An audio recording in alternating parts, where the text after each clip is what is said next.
Missile man doctor APJ Abdul Kalam की जीवनी। भारत रत्न से सम्मानित और भारत का मिसाइल मैन कहे जाने वाले मशहूर वैज्ञानिक डॉक्टर एपीजे अब्दुल कलाम अपने बेहतरीन कार्यों के लिए आज भी जाने जाते हैं। उनका जन्म 15 अक्टूबर 1931 को तमिलनाडु के रामेश्वरम में हुआ था। बेहद साधारण परिवार में जन्म लेने के बावजूद डॉक्टर कलाम ने अपनी मेहनत, लगन और दृढ़ संकल्प के बल पर विज्ञान और प्रौद्योगिकी के क्षेत्र में अद्वितीय उपलब्धियां हासिल की। उन्होंने भारतीय अंतरिक्ष अनुसंधान संगठन इसरो और रक्षा अनुसंधान एवं विकास संगठन डीआरडीओ के साथ काम करते हुए भारत के मिसाइल कार्यक्रम को नई ऊंचाइयों तक पहुंचाया।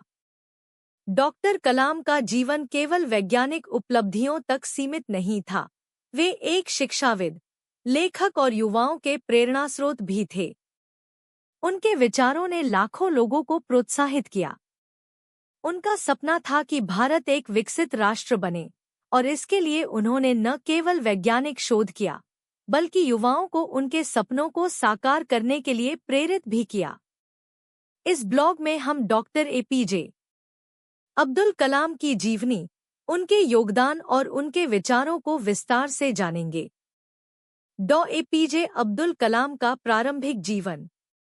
डॉक्टर कलाम का जन्म तमिलनाडु के रामेश्वरम में धनुषकोडी नामक गांव में 15 अक्टूबर 1931 को हुआ था। उनका पूरा नाम अवुल पकिर ज़ैनुल्लाब्दीन अब्दुल कलाम था, लेकिन उन्हें डॉक्टर एपीजे अब्दुल कलाम और मिसाइल मैन के रूप में जाना जाता है। उनके पिता का नाम ज़ैनुलाब्दीन था, जो कि एक नाविक थे, और उनकी माता का नाम असीमा था, जो एक गृहिणी थी। डॉक्टर कलाम के 5 भाई बहन थे। डॉक्टर कलाम का शुरुआती जीवन संघर्षों से भरा रहा था।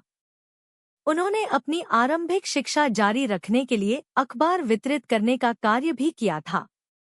उन्हें बचपन से ही सीखने की बहुत इच्छा थी।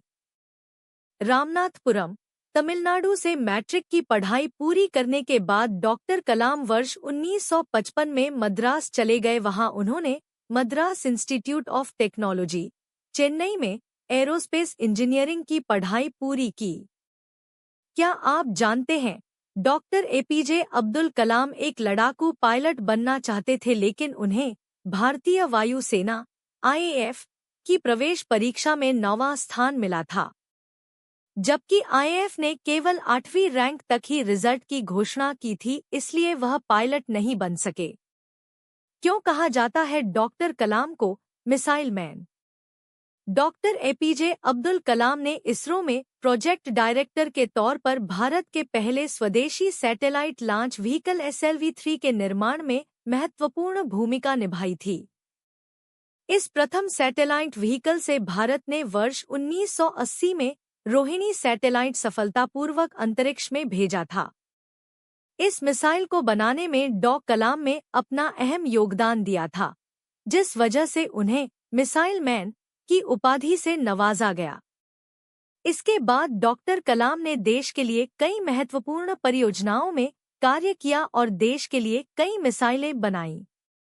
द्वितीय पोखरण परमाणु परीक्षण में दिया अहम योगदान। इसके बाद डॉक्टर कलाम ने वर्ष 1992 से 1999 तक रक्षा अनुसंधान एवं विकास संगठन डीआरडीओ में सेक्रेटरी के रूप में कार्य किया। वह प्रधानमंत्री के मुख्य वैज्ञानिक सलाहकार भी थे। वर्ष 1998 में दूसरे परमाणु परीक्षण में डॉक्टर कलाम ने महत्वपूर्ण तकनीकी और राजनीतिक भूमिका निभाई थी। इस सफल परमाणु परीक्षण के बाद ही तत्कालीन प्रधानमंत्री अटल बिहारी वाजपेयी ने भारत को एक पूर्ण विकसित परमाणु देश घोषित किया और भारत विश्व में एक महाशक्ति के रूप में उभरा।